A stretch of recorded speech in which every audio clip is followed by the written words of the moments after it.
ያ ጀማ የኢሳም ህልም በስተመጨረሻ ተሳካ። ኢክሩ ተቀብሏለች። ይህን ደስታ ምን ትላላችሁ? ማሻአላ ብያለሁ።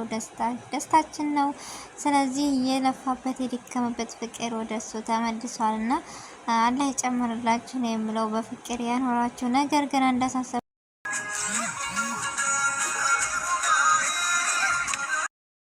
እና ፈኪ ከምን ደረሰች? አይታስ ምን አለች? ማለት እሷ የደከመችበት እና ተስፋ አልቆርጥም ያለችበት ፍቅር ዛሬ እንደዚህ ሆኗል። ስለዚህ እሷ ምን አይነት ስሜት ይሆናታል? ፈኪ ግን እንደው ምን አለ አላህ ሂዳያ ሰጥቶሽ ቀልብሽን ወደሚወድሽ ብትመለሽ፣ እኛንም አሰቃየሽ እና አንቺም ተሰቃየሽ። ስለዚህ ምን አለ ካህሙ ጋር ብትኮኒ፣ ካህሙ ጋር ብትመጪ፣ ሰው መውደድ እያለ ኧረ ታይ ግን ታይ።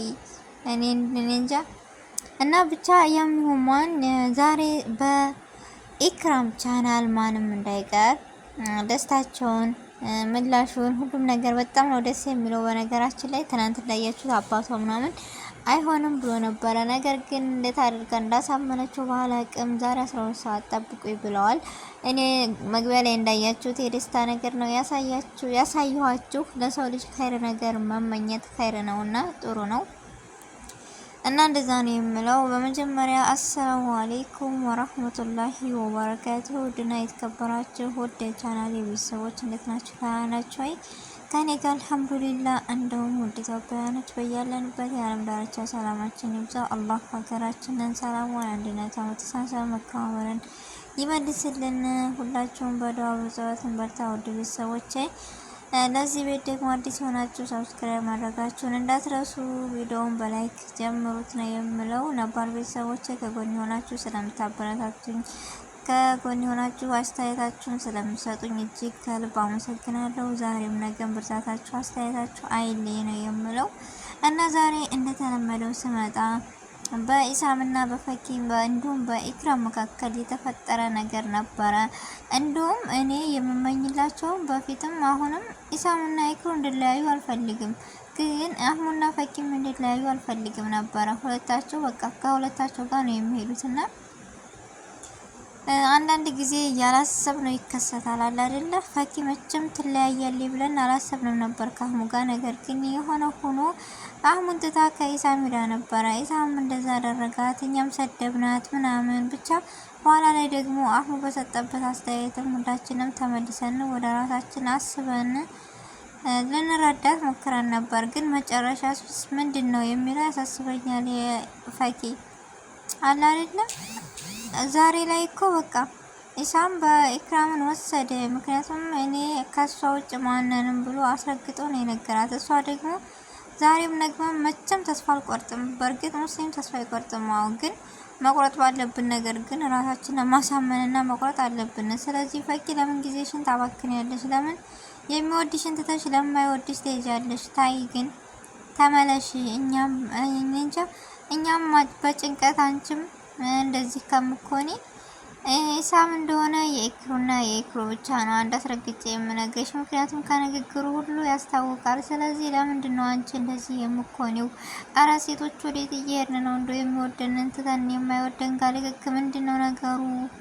እኔ እንጃ ብቻ እና አልሙሂም ያም ያም ትናንትና እንዳያችሁት አባቷ መጥቶ ነበር እና የኢክራም በቻናሏ ላይ በዚሁ አጋጣሚ ሰብስክራይብ አድርጓት። እሷንም እኔ ለማንም አልልም፣ ለሁሉም በቃ ለሁሉም ደጋፊ ነኝ፣ ለሁሉም አስተያየት እሰጣለሁ። ሲያጠፉ ደግሞ እናገራለሁ። በቃ እኔ ያም ኢሳምና ኢክራም ባንድ ከሆኑ በጣም ነው ደስ የሚለኝ። ፈኪና አሁን ባንድ ሆኑ በቃ ዱአዬ ነው ምኞቴም ነው። ስለዚህ የአዲስ ቻናል አላት ኢክራም በራሷ ቻናል መታለች። ያልሰማችሁ የሰማችሁ ታውቃላችሁ። ስለዚህ ሰብስክራይብ አድርጓት። ዛሬ ደግሞ በሷ ቤት ትልቅ ድግስና ትልቅ ነገር አለ። ማንም እንዳይቀር ነው የምለው ያጀማ እና እኔ በጣም ደስ ብሎኛል። ለመሰላችሁ ሙምኪን እንደዚህ ከሆነ ፈኪ ወደ ራሷ ለመመለስ ትሞክራለች ብዬ ተስፋ አለኝ። ምክንያቱም ትናንት በተናገረው ንግግር አባቷ የሆነ ተስፋ የመቁረጥና የሆነ ብቻ ምን ብዬ ልንገራችሁ ለፈኪ ሆነላት የሚል ነገር ነበረ እንትን ያለኝ። ዛሬ ግን እንደዚህ ከሆነ ምላሹ በጣም ደስ የሚል ነውና እኔ ኸይር ነገር ተመኝቻለሁ። በር ላይ እንዳሳየዋቸው ሁሉም ነገር ኸይር ነው። ለሰው ልጅ ጥሩ ነገር ስንመኝና ኸይር ነገር ስንመኝ ለኛም የሚገጥመን እንደዛ ነው። ስለዚህ ከሸር ይልቅ ኸይርን እንመኝ ብዬ ኸይር ነገር ቀንጨባ አድርጌ ወደ እናንተ አምጥቻለሁ። ስለዚህ እንዳልኳችሁ ከኢክሩ ቤት ማንም እንዳይቀር ዘበኝነት ለምዶብናልና ያው በዘበኝነታችን መቆም አለብን የምለው ቤተሰቦቼ። አህሙ እየተጨነቃቸው አህሙ የት ነው? አህሙ ምን ሆነው? አህሙ እንደዚህ ነው የምትሉ እንደ በጣም ከባድ እኮ ነው ያጀማ። የሰው ልጅ ታሞ ከህመሙ ለመሻር እኮ ብዙ ነገሮች ብዙ ቀናቶች ይፈጃል። ስለዚህ እጅግ በጣም ያሳዝናል። አህሙ በነገራችን ላይ ቀልቡ በጣም ነው ስብር ያለው፣ ልቡ በጣም ነው የተሰበረውና እንደዛም ሆኖ ዛሬም ነገም የሚወዳት የሚያከብራት ፈኪን ነው። ስለዚህ አላህ ቀልባቸውን መልሶላቸው በአንድ እንዲያጣምራቸው ዱዓ አደርግላቸዋለሁ። እኔ እንግዲህ የተደርሳለሁ። ስለዚህ ዛሬ ደግሞ የሚሰማውን መልስ አይተን በኢክሩ ቤት ሁሉን ነገር እናያለን። ለፈኪስ ምን አይነት ስሜት ይሆናል? ያለችበት ሁኔታ ምንድን ነው የምትሉ አለች። እንዳኗኗሯ ደህና ነች፣ አሁንም ደህና ነው። ግን ያለ አይደለ በአንድ ሲመጡና ሁላቸውም እየብቻ ሲሆኑ ለኛ ራሱ ግራ ገብቶናል። ለኛ ራሱ በቃ ይደብረናል። አለ አይደል የለመድናቸው እኛ በአንድ እንጂ እየብቻ አልለመድናቸውም። እኔ እንጃ ብቻ በቃ ኢክሩና ኢሳም ባንድ ከሆኑ ፈኪና አህሙን ባንድ ይመጣሉ፣ ባንድ ይሆናሉ የሚል ሀሳብና ተስፋ አለኝ ኢንሻአላህ። ዛሬም ነገ ምኞቴ ነው ባንድ እንዲሆኑና እንዳይለያዩ። ምክንያቱም እኛ ራሱ የምናያቸው ለምን እንደው አላቅም። እኔ ፈኪ ከአህሙ ጋር ስኮን በጣም በጉጉት ነው የማያት የምጠብቃት። ከሌላ ጋር ስኮን ግን እኔ ራሱ እናድዳለሁ አላያትም። ይሄን ታውቃላችሁ። እኔ ብቻ ነኝ ወይስ እናንተም ናችሁ? አህሙም እንደዛው ከሌላ ጋር ሳየው አላየውም፣ አልከታተልም። ከፈቂቃ ብቻ ሲሆን ነው የሆነ ሙሀባ ራሱ አላቸው። ለምን እንደሆነ ባላቅም ሁለታቸው ባንድ ሲሆኑ የሆነ የሚስብ ነገር አላቸው።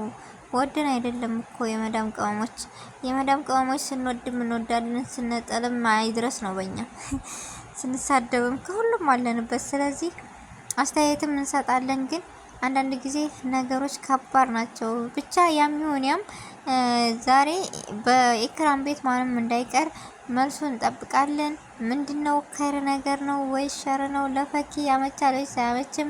እኔ አላህ ያጣምራቸው እነዚህን ሁለት ልጆች። ለምን ኢሳም ፈኪን አገባ ማለት የፈኪ ህልምና ምናምን በቁጭቱ ሲቋጭ ወደ አህሙ ትመለሳለች። ስለዚህ አሁን የምትወዱ ሁሉ ዱዓ አድርጉለት፣ ለፈኪም እንደዚሁ ዱዓ አድርጉላት። አላህ ሂዳያ ይስጣቸው፣ ወደ ቀልባቸው ይመለሱ ነው የምለው ውድ ቤተሰቦች። እና የዛሬ ቪዲዮ ይሄን ይመስል ነበረ። ካጠፋሁ ይቅርታ፣ ስህተት ካለ ረሙኝ። ውድ ቤተሰቦች በአዲስ ቪዲዮ እና በአዲስ ነገር እስከምንገናኝ ድረስ በያለንበት የዓለም ዳርቻ ሰላማችን ብዝት ይበል። አሁንም የምደግመው ኸይር ነገር እየተመኘን በዱዓ እንበርታ ነው የምለው። ለሁላቸውም ሂዳያ አላህ ይስጣቸው ይላለሁ። አሰላሙ አለይኩም ወራህመቱላሂ ወበረካቱ።